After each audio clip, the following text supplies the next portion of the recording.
पण कवीचा एक मुद्दा मला फक्त सांगायचा आहे की कविता ही अनेकांसाठी आत्मपरीक्षणाचं, ध्येयाचं आणि अत्यंत मौलिक विधान असते.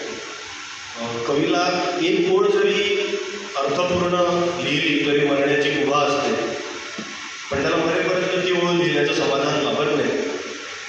कवितेच्या निर्मिती संदर्भातलीच एक कविता आहे जी सादर करतोय. कवितेला एकटं सोडू नकोस माझ्या, कवितेला एकटं सोडू नकोस माझ्या, विचारांचे येणारे कळ थोपवून रिकामं ठेवू नकोस डोकं. कवितेला एकटं ठेवू नकोस माझ्या, विचारांचे येणारे कळ थोपवून रिकामं ठेवू नकोस डोकं. मी तयार आहे कुठल्याही आजारास बळी पडायला, त्या डोक्याचा ताप करू नकोस कमी.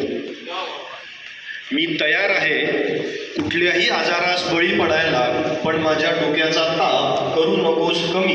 इतर कुठलंही माध्यम नाहीये माझ्याजवळ जगण्याचे, अक्षरांमध्ये श्वास फुंकून ती जिवंत केल्याशिवाय. इतर कुठलंही माध्यम नाहीये माझ्याजवळ जगण्याचे, अक्षरांमध्ये श्वास फुंकून ती जिवंत केल्याशिवाय. कुठलीही चालाखी शिकवू नकोस लिहिण्याची, कुठलीही चालाखी शिकवू नकोस लिहिण्याची. जे जे खरं असेल तेवढंच येऊ दे बाहेर, प्रत्येक खोट्या शब्दाचा कडेलोट कर, माझीही तमा त्यास बाळगू नको. कुठलीही चालाखी शिकवू नको लिहिण्याची. जे जे खरं असेल तेवढेच येऊ दे बाहेर, प्रत्येक खोट्या शब्दाचा कडेलोट कर, माझीही तमा त्यास बाळगू नको. कसल्या तपशिलाने माझ्या कवितेला वाटवू नकोस. सन्मानाने प्रामाणिकपणे कोऱ्या ठेवलेल्या कागदाची किंमत करण्याची हिंमत दे. अगदी सहजासहजीही लिहित ठेवू नकोस मला, अगदी सहजासहजीही लिहित ठेवू नकोस मला. अनुभवांच्या भट्टीतून उजळू दे प्रत्येक सोन्यासारखा शब्द, विचारांना तत्वाचं अधिष्ठान दे, ओवून ठेव त्यांना एका लयदार धाग्यामध्ये. अगदी सहजासहजी सुद्धा लिहित ठेवू नकोस मला. अनुभवांच्या भट्टीतून उजळू दे प्रत्येक सोन्यासारखा शब्द, विचारांना तत्वाचं अनुष्ठान दे, ओवून ठेव त्यांना एका लयदार धाग्यामध्ये.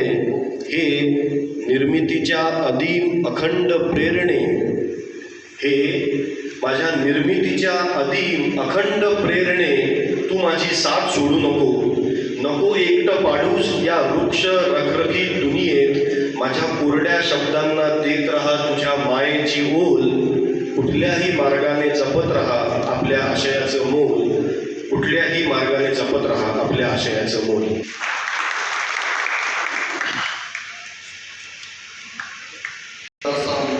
आपल्यासमोर प्रेषित सिद्धवैदिक यांनी ठेवला आणि ही बुलढाण्याची खरंच परंपरा आहे की सकसता अर्थात कवी हा असं मनाचा कवी ते मांडतोच आणि तितकंच सुंदर सकस प्रेषित सिद्धवैदिक यांनी मांडलं. विशाल मोहिते ज्यांचं नाव होते, माझ्या गजलकार विशाल मोहिते यांचं स्वागत करावं.